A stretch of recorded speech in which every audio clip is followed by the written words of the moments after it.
Cordial saludo, respetados estudiantes. Mi nombre es Francisco Rodríguez, tutor del curso Gestión de las Operaciones. En este espacio vamos a tratar de abordar el desarrollo de nuestra tarea 2, la cual habla del informe de planeación estratégica y gestión de la demanda. Dentro de los puntos a desarrollar o los pasos a desarrollar, hablamos del tema del pronóstico de la demanda y por eso, pues, dentro de estos métodos de pronóstico encontramos el promedio móvil simple, el promedio ponderado, el de regresión lineal, el de suavizamiento exponencial con una constante de 0.18 y el de suavizamiento exponencial con una constante de 0.22. Entonces es importante ir abordando de manera puntual cada uno de estos métodos y por ello pues vamos a tratar de ir explicando paso a paso el cómo poder construirlos. En este espacio, o bueno, lo que se está proyectando, encontramos los datos como tal para poder hacer el cálculo de los pronósticos de la demanda. El ejercicio habla de una empresa denominada o llamada Tecnobike SA, que es una empresa reconocida por su liderazgo en el tema de la fabricación de bicicletas eléctricas. Aquí estamos buscando realizar pues, las previsiones como tal de la demanda para su producto estrella denominado EcoRide 500. En la tabla que ustedes observan, pues se presentan los datos como tal para los años 2023 y 2024. Y pues frente a ellos nos comienzan a solicitar dentro de la guía académica el desarrollo como tal de cada uno de los métodos de pronóstico. Iniciamos con el promedio móvil simple, el cual pues utiliza los últimos valores históricos para generar una estimación futura. En este caso pues usamos un promedio de los últimos 3 meses.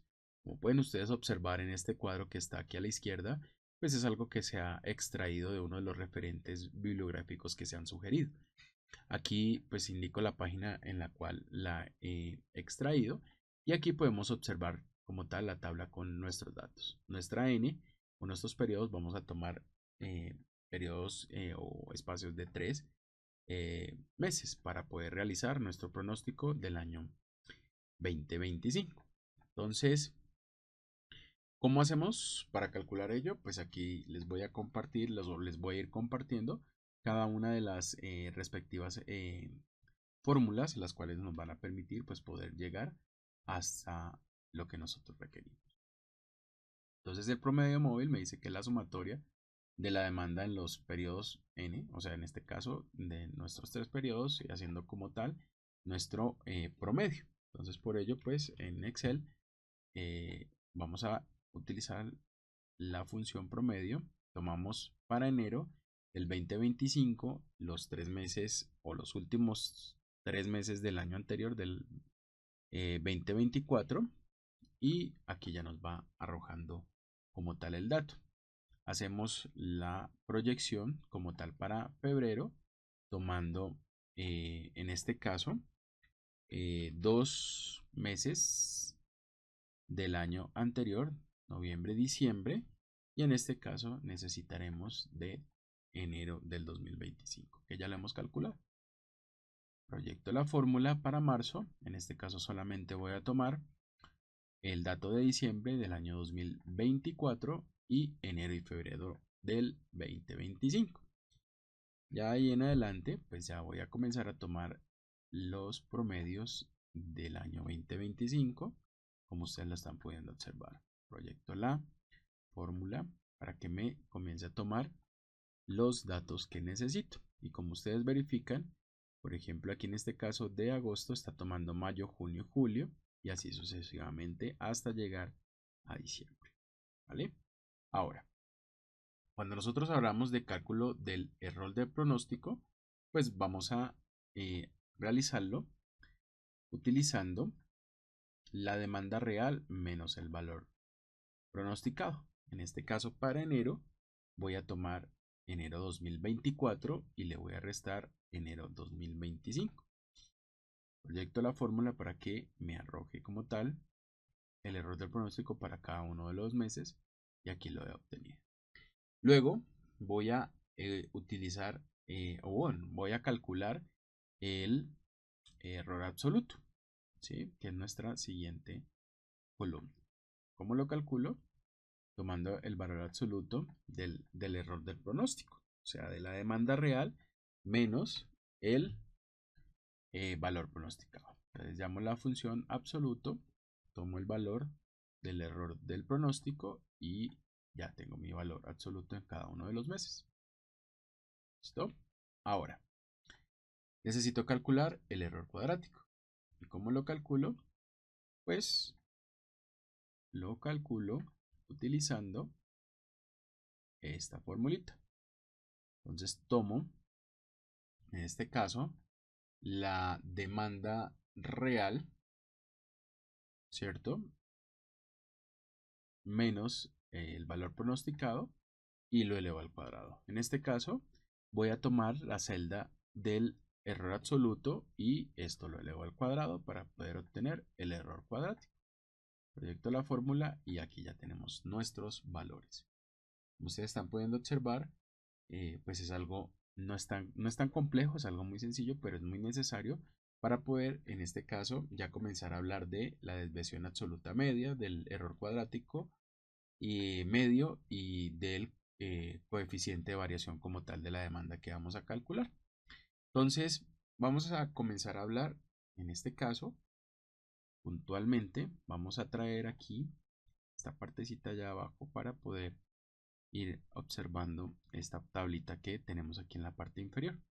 Entonces vamos a hablar de la desviación absoluta media o pues DAM, en este caso como ustedes lo pueden verificar por sus iniciales y en algunas bibliografías lo pueden encontrar en inglés denominado como MAT. Eh, bueno, ¿qué es el MAT? Pues bueno, es una medición, lleva pues como a medir la magnitud del error del pronóstico promedio en unidades absolutas. Entonces, pues aquí lo que se va a hacer es calcular la diferencia absoluta entre el valor real de la demanda y el valor pronosticado para cada periodo. Y luego promedia estas diferencias. Si encontramos una desviación absoluta media más baja o baja indica que pues el modelo de pronóstico pues tiene una menor desviación promedio en frente hacia pues la demanda real, lo que sugiere pues una mayor precisión. Entonces esta desviación absoluta media pues es fácil de entender ya que pues se va a expresar en unidades pues, que son muy similares a los datos originales o en este caso, pues lo que yo tengo que hacer es simple y sencillamente sacar el promedio de nuestra columna de error absoluto, como lo habíamos hablado en la definición. ¿Listo? Aquí ya obtuvimos el dato. Ahora, ¿qué tengo que calcular posteriormente para ir completando esta tablita? Entonces, tengo que hablar del error cuadrático medio. Entonces, cuando nosotros hablamos del error cuadrático medio, ¿sí?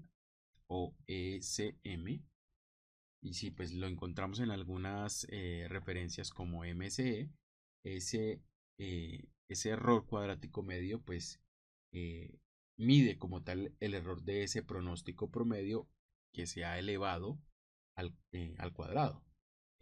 Acuérdese que cuando ya calculamos el error cuadrático pues habíamos hablado de la demanda real menos el valor pronosticado. Entonces, y lo hicimos para cada periodo. Entonces, pues luego lo que hacemos es sacar ese promedio de ese error cuadrático. Entonces, al igual que la desviación absoluta media, el valor que se obtiene en un error cuadrático medio bajo indica una mayor precisión de ese pronóstico. Sin embargo, este error cuadrático medio penaliza, por así decirlo, en mayor frecuencia o de una mayor eh, precisión los errores grandes debido a la operación que estamos desarrollando al elevar ese valor al cuadrado. Por lo tanto, pues es muy útil para identificar modelos que tienen pues errores ya más significativos. Entonces, pues la unidad con la que se identifica el error cuadrático medio, pues va a estar al cuadrado de la unidad de los datos originales, lo que de pronto en algunas ocasiones pues puede causar en cierta medida pues a veces de pronto una confusión, pero pues como lo aclaramos inicialmente cuando estábamos construyendo esta primera tabla, pues yo lo que tengo que hacer es que cuando calculo el error cuadrático tomo el valor que me ha dado el error absoluto y lo elevo al cuadrado. No es tan complejo, es algo pues muy sencillo de calcular. Entonces, en este caso, pues al igual que lo que hemos realizado con nuestra desviación absoluta media, para calcular este error cuadrático medio, pues llamamos la función promedio aquí en nuestra tabla de Excel y tomamos nuestros datos ya calculados. ¿Listo? Ahora, vamos a calcular nuestras desviaciones estándar. Entonces, para la desviación estándar de nuestra desviación absoluta media, vamos a utilizar esta tabla.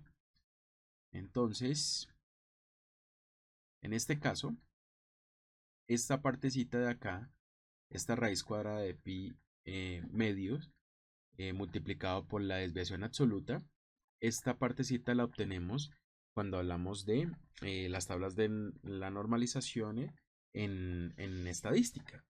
Entonces, sobre todo en la de la normal, y pues de allí obtenemos esta parte de la fórmula, o sea, este pi medio. ¿Listo? Y pues al realizar esta operación, al dividir pi medio, pues esto me va a dar 1.2533. Y esto pues lo voy a multiplicar por el valor que me ha dado la desviación absoluta media. Entonces en este caso, pues yo lo único que tengo que hacer es utilizar el valor que ya calculamos y lo multiplico por 1.2533. Y para la desviación estándar del error cuadrático medio, pues voy a utilizar esta fórmula que les estoy compartiendo. Es decir, en palabras cortas, es que voy a tener que utilizar únicamente la función raíz cuadrada en el valor que ya hemos calculado de nuestro error cuadrático medio. Entonces llamo mi valor que ya calculé y le saco la raíz. ¿Listo? Entonces aquí voy a copiar el formato para que nos quede igual. Ahora, ¿qué me falta calcular? Me falta calcular el coeficiente de variación de la demanda. Para ello, pues voy a tener que utilizar esta fórmula que les voy a compartir en este espacio. Es que me dice que tengo que utilizar la desviación estándar, ¿sí? el DAM, sobre la media de la demanda histórica. Entonces, para ello, voy a utilizar la fórmula que ya tengo aquí escrita, la cual que me está tomando.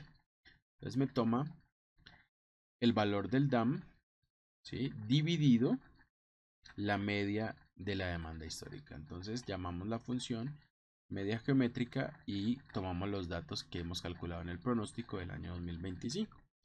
Esto nos da un valor el cual pues lo podemos utilizar como valor decimal o si quiero lo convierto en porcentaje. Cualquiera de los dos pues es válido para el desarrollo como tal de nuestro trabajo.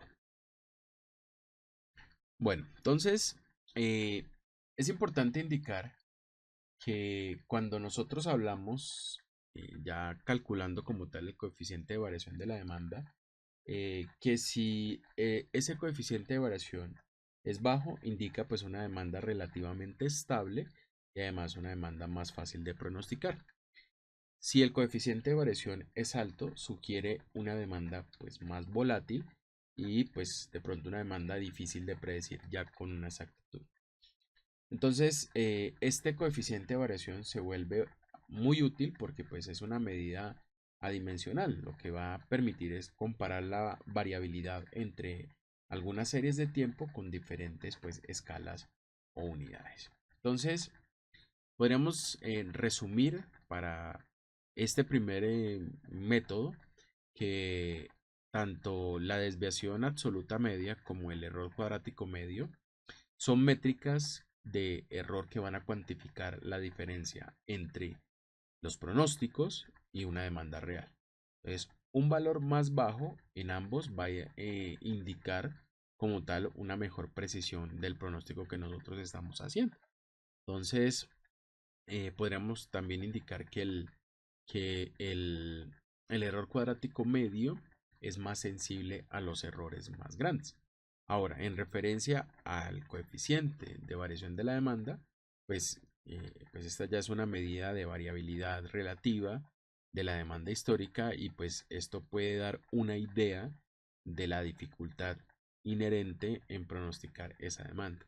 Entonces, recordemos que un coeficiente de variación alto sugiere que lograr una eh, alta precisión en el pronóstico será un poco más desafiante, ¿no? Como lo hemos mencionado anteriormente. Entonces, estas métricas regularmente se utilizan en la gestión de las operaciones para seleccionar el mejor modelo de pronóstico, para monitorear su rendimiento a lo largo de una escala temporal y pues además de ello para tomar decisiones informadas sobre la planificación de la producción, también sobre la gestión de inventarios y de pronto otras áreas que están relacionadas con el tema de la gestión de las operaciones o en el ámbito industrial.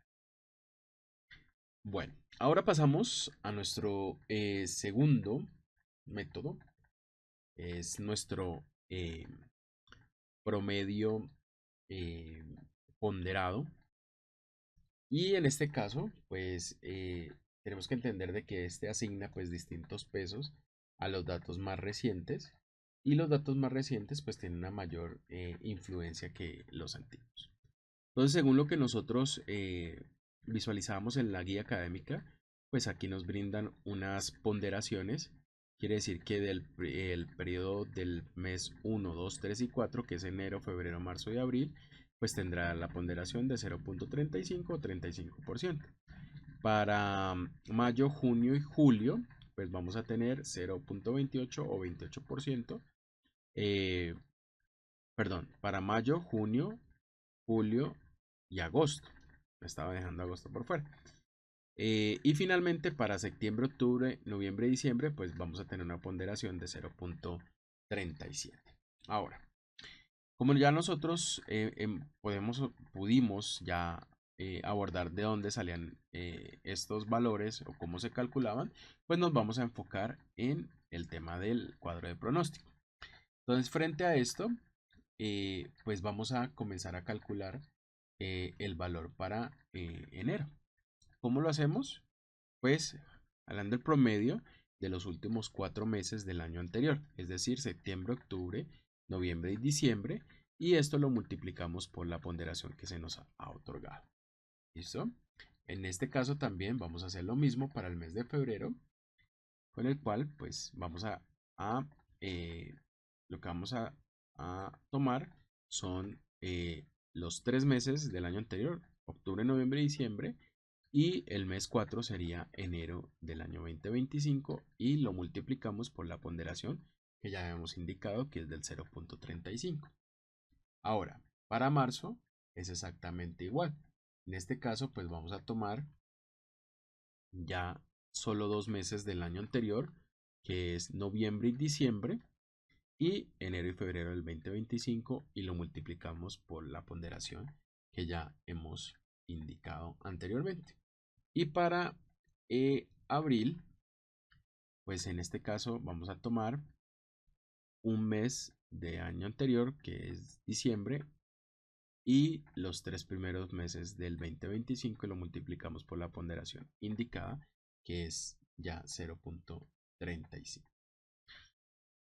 Para mayo, pues ya va a ser un poco más sencillo porque pues ya vamos a comenzar a hablar de los valores que ya tenemos en el año 2025.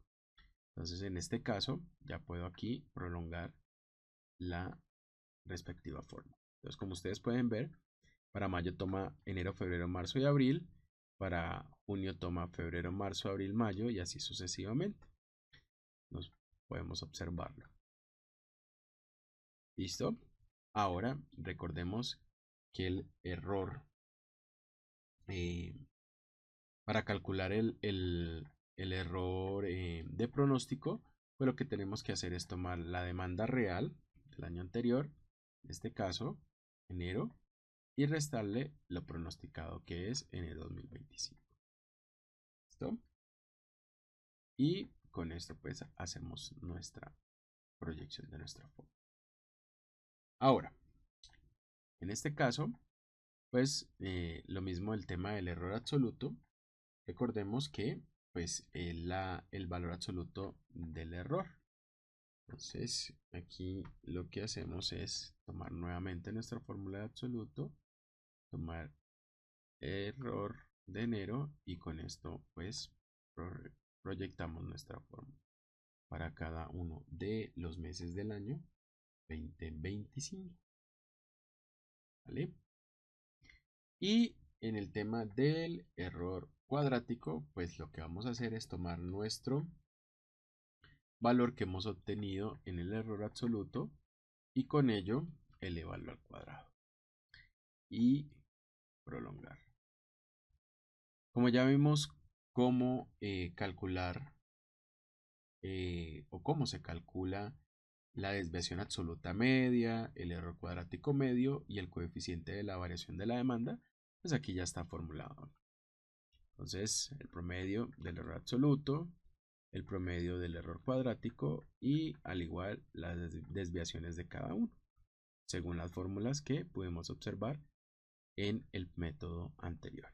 Y en este caso, pues ya vemos igual el coeficiente de variación como se está visualizando en este caso. ¿Listo? Para que lo tengamos allí presente.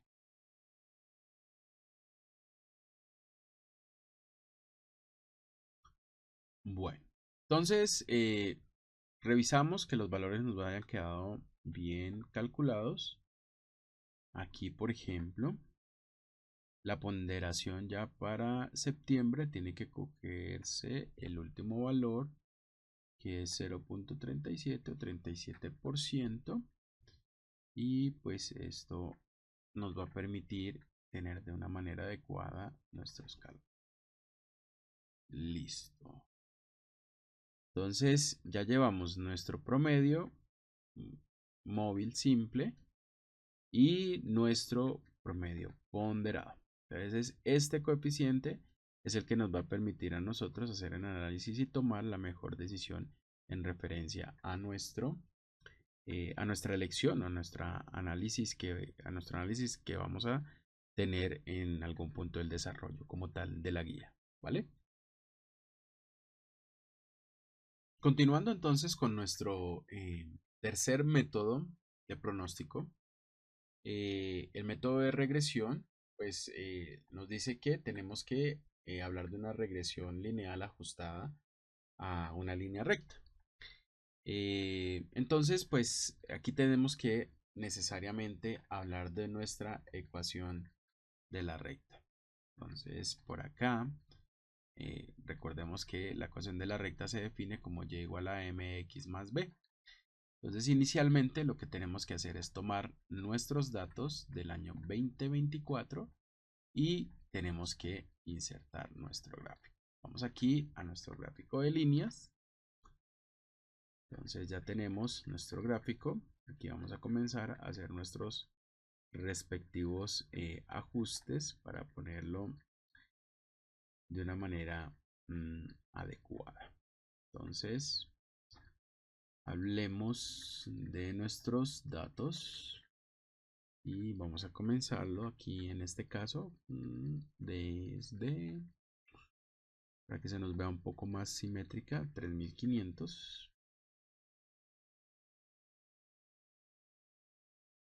Y en este caso también necesariamente vamos a tener que utilizar la línea de tendencia, una tendencia lineal. Y cuando estemos allí, necesitaremos la ecuación y el valor de R de pronto.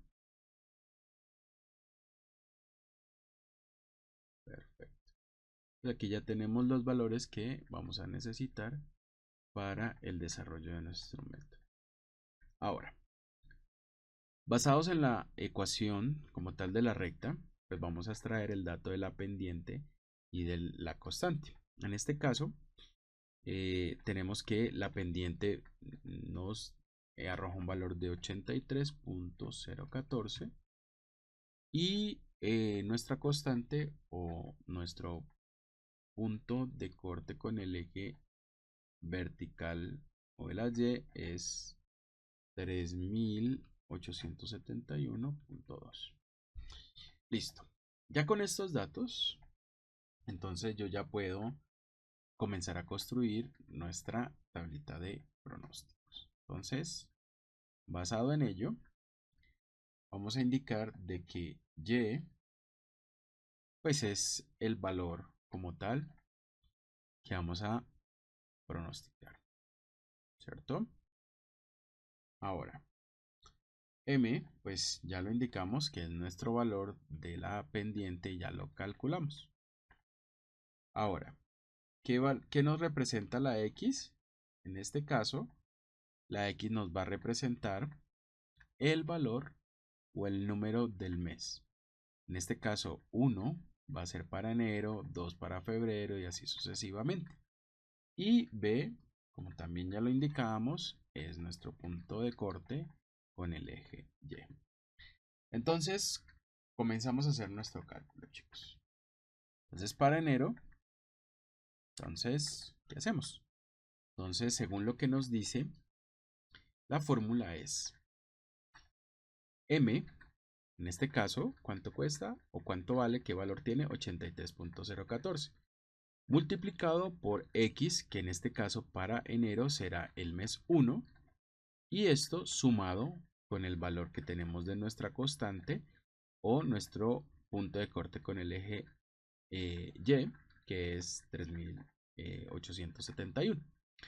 Como ustedes pueden observar, lo único que va a variar aquí es el valor de la X. El resto de valores se mantienen fijos. Por eso los he fijado dentro de la fórmula. Con esto arrastramos nuestra fórmula o la proyectamos para cada uno de los meses y aquí ya podemos obtener los valores. Hacemos la revisión como tal de los mismos que nos hayan quedado bien calculados y comenzamos a diligenciar nuevamente ya estas columnas que ya hemos podido observar en los métodos anteriores como lo realizamos.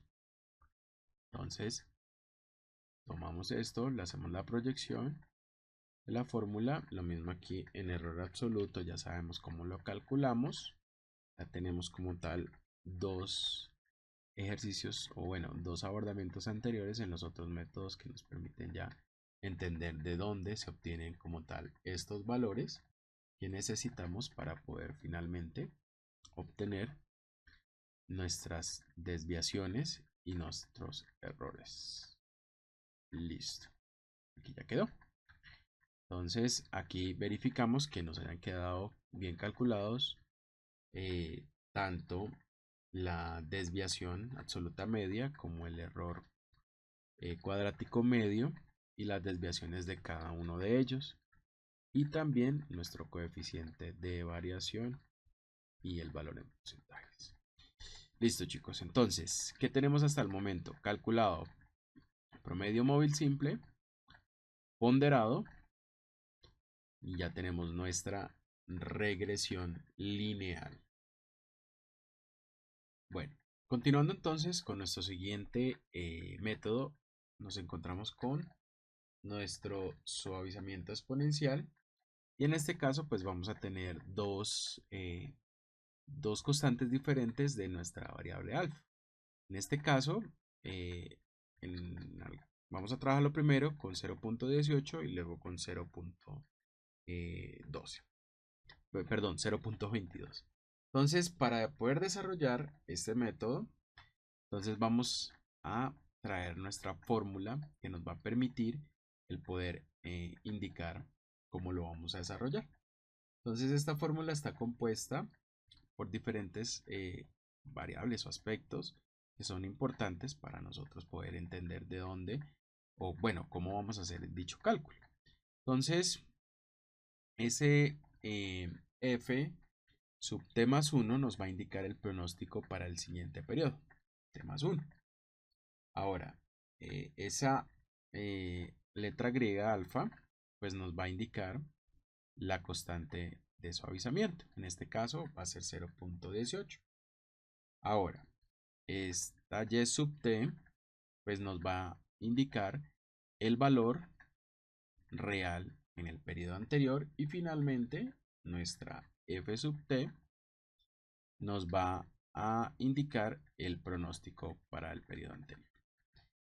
Dicho esto, respetados estudiantes, pues cuando nosotros hablamos de periodos anteriores, en enero de este año, pues nosotros tenemos que traernos directamente el valor del año 2024.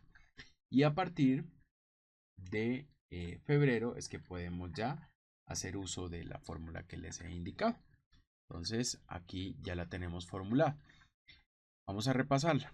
Entonces tenemos nuestro valor de alfa, ¿sí? En este caso 0.18, multiplicado por el pronóstico del, el valor real en el periodo anterior, en este caso febrero del 2024, más, y si ustedes notan aquí entre el paréntesis siguiente dice 1 menos el valor de alfa, es decir, 1 menos, en este caso, 0.18 y multiplicado finalmente por f sub t, que es el pronóstico para el periodo anterior. En este caso, enero, que tiene un valor de 3.730. ¿Listo?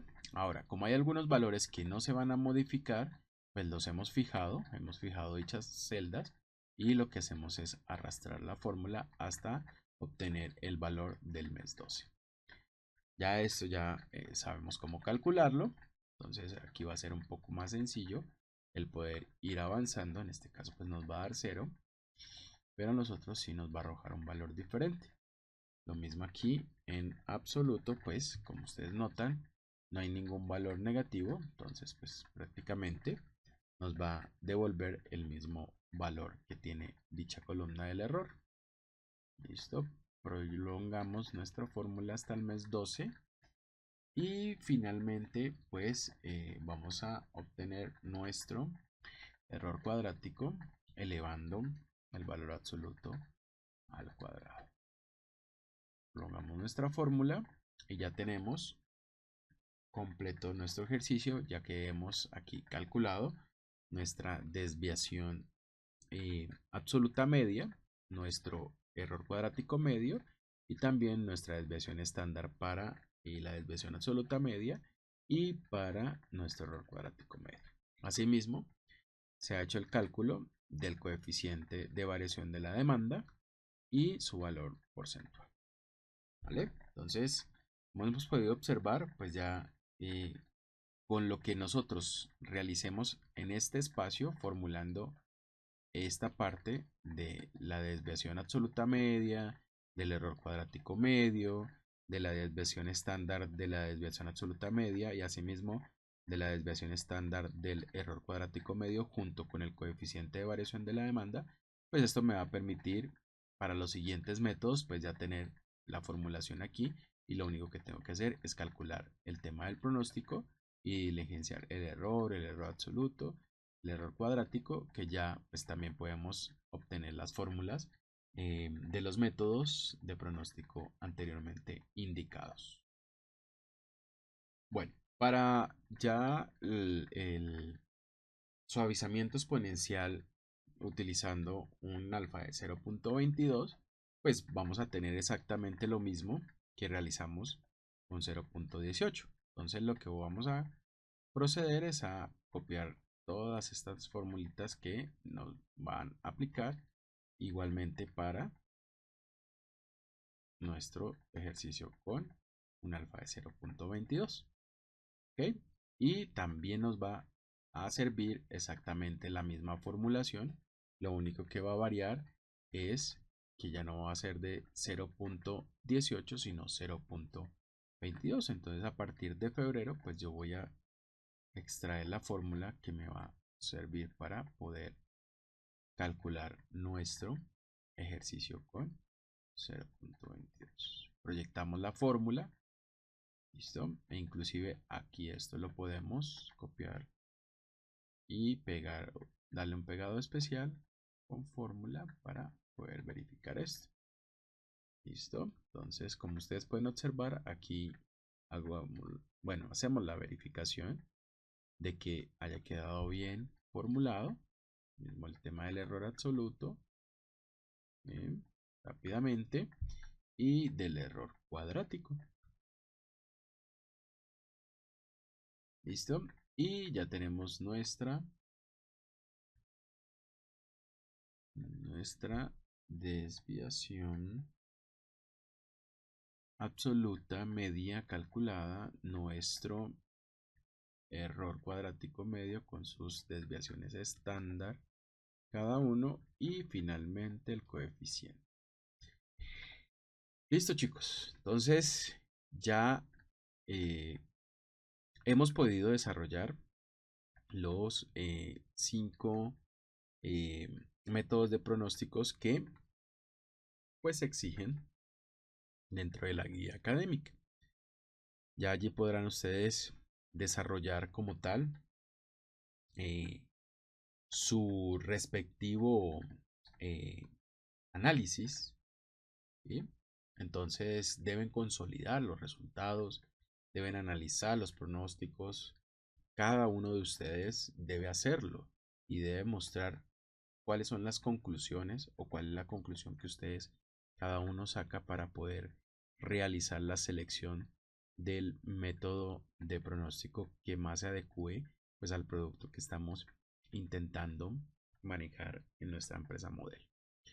Entonces vamos a continuar ya con el tercer punto, que es el tema del análisis de la capacidad. ¿Listo? Entonces para que ustedes lo tengan allí presente. Continuando entonces con el desarrollo de la guía académica, nos encontramos con el tema del análisis de la capacidad.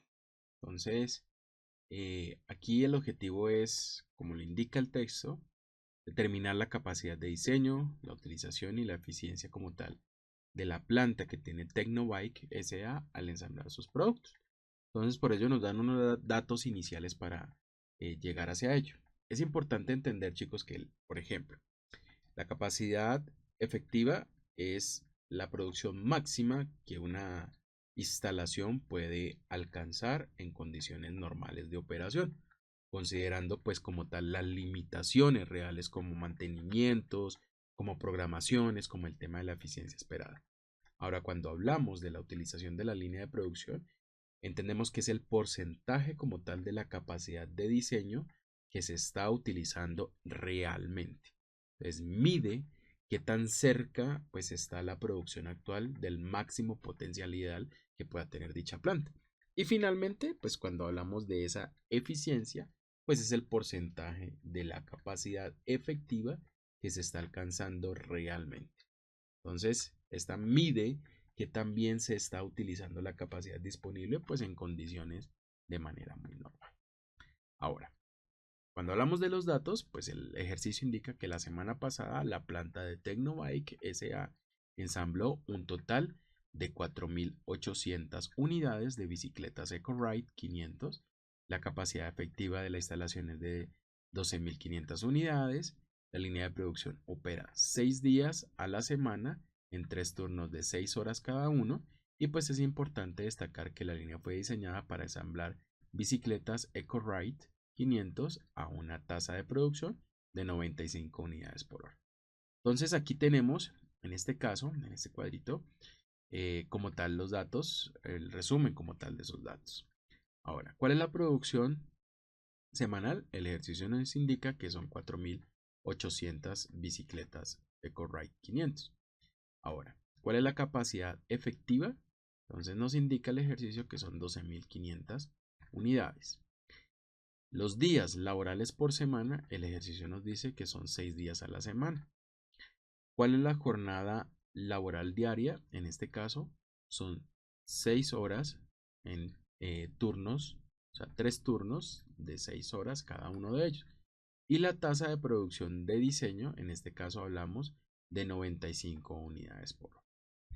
Lo primero que tenemos que comenzar a verificar acá, chicos, son las horas de operación por semana. ¿Cómo hacemos ese cálculo? Muy sencillo. Entonces, las horas de operación por semana dice que son los días laborales por semana, por turnos diarios, por jornada laboral diaria. Entonces, según esos datos, pues yo voy a tener de que estos datos de las horas de operación por semana serían 6 días por semana por 3 turnos al día por 6 horas por turno. En este caso, las horas de operación al realizar ese cálculo me darían 108 horas por semana.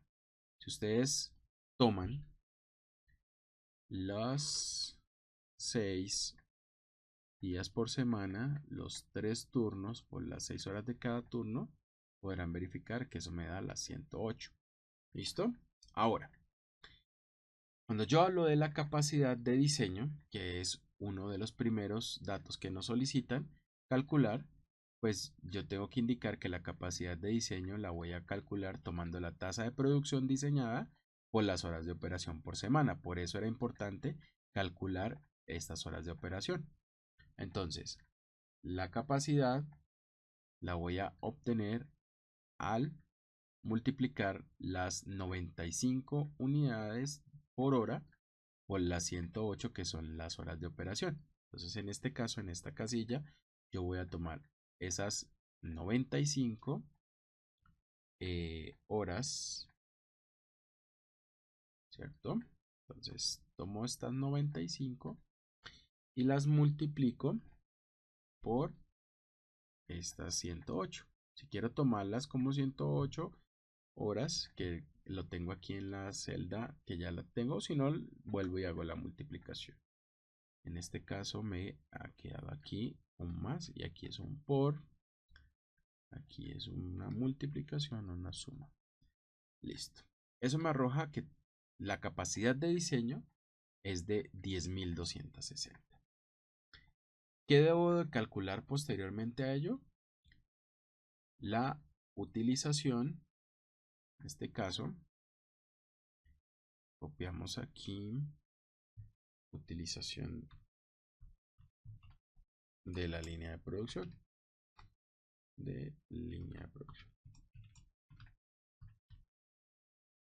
Listo. Y aquí ampliamos un poco para que nos quede como tal el espacio. Listo. ¿Cómo hacemos este cálculo? Pues muy sencillo. Tenemos que tomar la producción real por semana, dividirlo entre la capacidad de diseño y esto multiplicarlo por las por 100. Porque recordemos que esto pues es un porcentaje como lo hemos indicado cuando estamos ahorita abordando cada uno de los conceptos. Entonces, muy sencillo, muchachos. Como ya tenemos la producción, el dato de la producción por semana y la capacidad de diseño que acabamos de calcular, pues lo que tenemos que hacer en este caso es utilizar las 4.800 unidades y dividirlas entre la capacidad de diseño que acabamos de calcular. ¿Eso qué nos da? Nos da 46.78. No olviden que cuando ustedes hacen esta operación, pues les va a dar un número decimal. Lo que hacen es colocar, configurar la celda para que les arroje el resultado en porcentaje. ¿Listo? Entonces ya tenemos la capacidad de diseño, tenemos la utilización de la línea de producción. ¿Qué nos faltaría? La eficiencia. ¿Listo? La eficiencia la vamos a calcular tomando el valor de la producción real por semana la dividimos entre la capacidad efectiva y eso lo vamos a multiplicar por 100 para que nos dé el dato en porcentaje. Entonces, en este caso, aquí ya tenemos nuestra fórmula, la compacta. Entonces nos dice, la eficiencia, ¿sí?, se mide con la producción real por semana, en este caso las 4.800 unidades, dividido la capacidad efectiva que tiene la planta de Corride, la planta de Tecnobike SA para su producto de Corride 500 y en este caso 12.500. Entonces, esto lo que hacemos es tomar las 4.800 unidades y la dividimos por la capacidad efectiva que son las 12.500 y esto nos da un porcentaje de 38.40. Lo mismo, nos va a dar un valor decimal.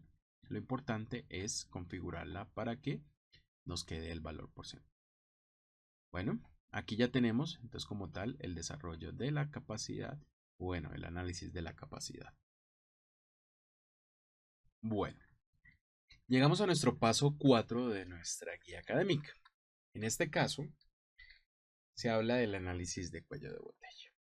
Entonces, es importante leer al detalle la guía en la cual nos va a dar unos datos que son relevantes para el desarrollo o el entendimiento como tal de este aspecto.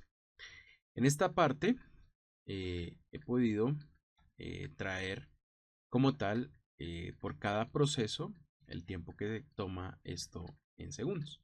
Y asimismo voy a comenzar a abordar cada uno de los aspectos importantes que me está como tal indicando la guía. Entonces, el tiempo de ciclo por estación de trabajo o por línea de ensamble. Entonces, el trabajador 1, que tiene a su cargo el tema de la preparación y corte, tiene el tema de la orden de producción que se toma 18 segundos por unidad y a este le vamos a sumar los 110 segundos del tema que se demora en el proceso de corte. Es decir, que en total ese trabajador va a utilizar 128 segundos en la unidad. El trabajador 2 va a estar enfocado en el tema del ensamble y el montaje. El ensamble va a tomar 45 segundos por unidad y el montaje va a tomar 130 segundos por unidad. ¿Qué quiere decir esto? Que se van a utilizar 175 segundos por unidad para este segundo trabajador. El trabajador 3, el encargado de la verificación y las pruebas de calidad, pues va a tomar 260 segundos por unidad. Ahora, analicemos el cuello de botella por línea de ensamblaje. Entonces, es importante indicar que el tiempo de ciclo más largo dentro de cada línea es el trabajador 3. Como ustedes lo pueden observar en el paso 1 o en el ítem 1, él hace la verificación y las pruebas y aquí se va a gastar 260 segundos en la unidad. Por esto, desde primera vista o desde esta perspectiva, indicamos que este es el cuello de botella de cada línea a nivel individual. Ahora, hablemos de esa capacidad combinada de las líneas de ensamblaje. En este caso, con 3 líneas paralelas, la tasa de producción potencial del ensamblaje es de 3 bicicletas cada 260 segundos. Entonces el tiempo efectivo por bicicleta que sale del ensamblaje es de 260 segundos por las 3 líneas. Eso pues quiere decir de que más o menos por cada unidad se van a utilizar 86.67 segundos. Ahora, ¿cuál es el tiempo de ciclo de los procesos posteriores? Porque no hemos hablado del tema del empaque y del despacho. Entonces, en este caso, el empaquetado va a tomar 157 segundos, por unidad y el tema del despacho también va a utilizar 230 segundos por unidad. Ahora, hablemos de la identificación del cuello de botella del proceso total, que es importante irlo teniendo en cuenta, ya que lo podemos observar a primera vista en el punto 2. Entonces, comparando todos los tiempos de ciclo de todas las etapas, considerando la capacidad paralela de ensamblaje que podemos observar en el diagrama, el tiempo más largo por unidad es el tema del despacho con 230 segundos, ¿cierto? Entonces, cuando nosotros hablamos de este espacio, tenemos en cuenta toda la línea de ensamblaje haciéndolo de manera paralela. Entonces, por eso es importante identificar eh, tanto el cuello de botella de manera por línea de ensamblaje como el total del proceso. Entonces, en este caso, el tiempo total de producción de toda la operación o de todo el ciclo del sistema está determinado por específicamente el cuello de botella que estamos verificando en el ciclo del ensamblaje. En este caso, eh, pues podríamos definir de que una bicicleta completa sale del proceso cada 230 segundos en un estado estacionario, o sea, por cada una de las estaciones donde se maneje todo este diagrama de flujo o de proceso. Entonces, ya para ir definiendo, para que ustedes lo tengan presente en el análisis que están desarrollando, el cuello de botella del proceso de producción de Tecnobike SA es, es la etapa de despacho, ¿sí? Con un tiempo total de 230 segundos por unidad. Esta etapa es la que limita la velocidad general de todo el proceso que nosotros podemos visualizar como tal en el diagrama. Entonces, el tiempo total de producción del ciclo de sistema está determinado por ese cuello de botella que nosotros estamos visualizando por unidad. Entonces, en un estado estacionario, una bicicleta completa en todo, pasando por todas las etapas, orden, corte, ensamblaje, montaje de componentes, prueba de calidad, empaque y finalmente despacho, pues es de cada 230 segundos. Ahora, la capacidad por hora del sistema es de aproximadamente 15.65 bicicletas por hora. ¿Cómo obtenemos este cálculo? Pues aquí yo tengo como tal ya realizado este espacio en el cual pues una bicicleta cada 230 segundos por los 3600 segundos que tiene una hora, eso me da, o bueno, nos da o nos arroja un resultado de 15.65 bicicletas cada hora en la planta de la empresa Tecnobike SA. Bueno, finalmente, lo que nos pide la guía, estimados estudiantes, es el tema del punto de equilibrio. Entonces, para el desarrollo como tal de este paso, eh, la información que tenemos de la guía académica es que la empresa Tecnobike SA busca determinar el volumen mínimo necesario en pesos colombianos y en unidades para alcanzar el punto de equilibrio en su nueva planta de ensamblaje. En este periodo la compañía pues identifica que tiene unos costos fijos de 310 millones de pesos. El costo de mano de obra directa es de 25.000 por cada bicicleta ensamblada, mientras que el costo de los materiales es de 12.000 por unidad. El precio de venta se ha definido en que cada bicicleta EcoRide 500 es de 75.000 pesos. Entonces, dicho esto, pues comencemos a diligenciar los datos que nos está dando el problema. Bueno, el caso. Entonces aquí irían los 310 millones que son los costos fijos. Ahora, ¿cuál es el costo de la mano de obra directa? Dice que 25.000 por bicicleta ensamblada. El costo de material dicen que son 12.000 por cada unidad. Y el precio de venta son 75.000. Listo. Ahora, hablemos de comenzar a calcular el costo variable unitario. Para poder calcular dicho costo, entonces tenemos que indicar de que tenemos que eh, tomar el costo de mano de obra directa y sumarlo al costo de materiales. ¿Qué quiere decir esto? Muy sencillo, de que tenemos que coger los 25.000 que cuesta la mano de obra directa y sumarle el costo de los materiales que son 12.000 pesos. Entonces, tenemos aquí costo variable unitario y esto sería igual a tomar lo que nos cuesta la mano de obra y a esto le sumo los materiales o el costo del material. Eso nos va a dar 37.000 por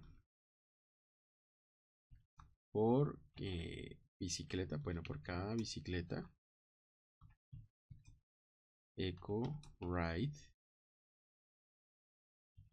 500. Listo. Luego, pues que tenemos que comenzar a hallar. Tenemos que hablar de lo que nos pide el ejercicio, que es el punto de equilibrio en unidades. ¿Cómo lo calculo? Pues cojo los costos fijos y esto es dividido por el valor que nos arroje el precio de venta unitario menos los costos variables unitarios.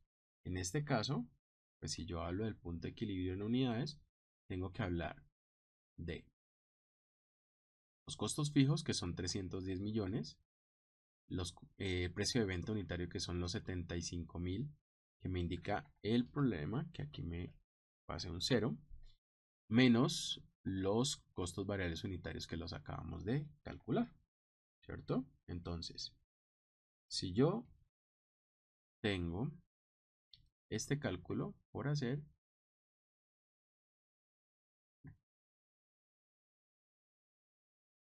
entonces aquí me va a indicar de que yo tendría aquí en el punto de equilibrio por unidades, pues tomar en este caso los 310 millones y esto dividirlo entre la resta de los 75.000 menos los 37.000 que me dio los costos variables unitarios. Y ya aquí me dio la respuesta.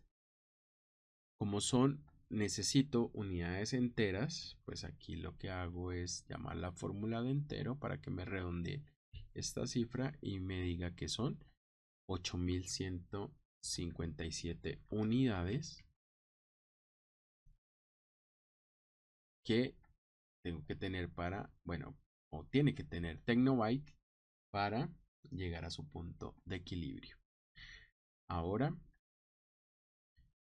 nos pide el ejercicio que tenemos que calcular el punto de equilibrio en pesos. ¿Cómo lo calculo? O cómo llego a ese valor, tomando el punto de equilibrio en unidades, multiplicándolo por el precio de venta del valor unitario. Entonces, en este caso, tendría los 8.157, que es el punto de equilibrio de unidades, 0.894 y multiplicarlo por los 75.000, que es el precio de venta. Entonces, en este caso, tomaría el punto de equilibrio por unidades y lo multiplico por los 75.000. Esto me da 611.842.105 pesos colombianos, ¿no? Ahora, dentro de la bibliografía que ustedes pueden encontrar en muchas ocasiones, pueden hallar la siguiente fórmula, que también es válida para que la puedan utilizar, con la que ustedes se sientan más a gusto. Alternativamente, se puede usar la fórmula. Es un poquito más larga, pero pues el resultado creo que nos va a dar exactamente lo mismo. Entonces, tengo los costos fijos y eso es dividido entre 1 menos la división o el cociente del costo variable unitario dividido en el precio de venta unitario. Entonces, si yo necesito saber cuánto me va a dar esa fórmula, pues la planteo como nos indica la bibliografía. En este caso, si ustedes observan, nos dio exactamente el mismo valor. Entonces tengo los costos fijos, que son los 310 millones, dividido 1, la constante que aparece aquí, menos la división o el cociente entre el costo variable unitario, que lo tengo acá arriba, en esta celda acá, K7, perdón, dividido entre el precio de venta unitario, que son los 75.000 que aparecen acá. Entonces, como ustedes pueden darse cuenta, o como pueden observar, es exactamente el mismo valor. Inclusive aquí lo podemos colocar los decimales, y si yo quiero pues en unidades enteras que no tenga decimales, pues hago exactamente lo mismo. Y eso me va a dar los mismos 611.842.105. Entonces, con esto, estimados estudiantes, pues les he podido dar una guía un poco más puntual en referencia a lo que ustedes deben desarrollar para la presente tarea que está en curso. ¿Listo? Entonces, pues cualquier duda o inquietud eh, la vamos a abordar en el desarrollo como tal de la web conferencia. Este video lo he hecho precisamente para que si ustedes necesitan de manera asincrónica pronto consultar el proceso para hacer algún cálculo, pues lo puedan revisar cuantas veces lo necesite. ¿Listo?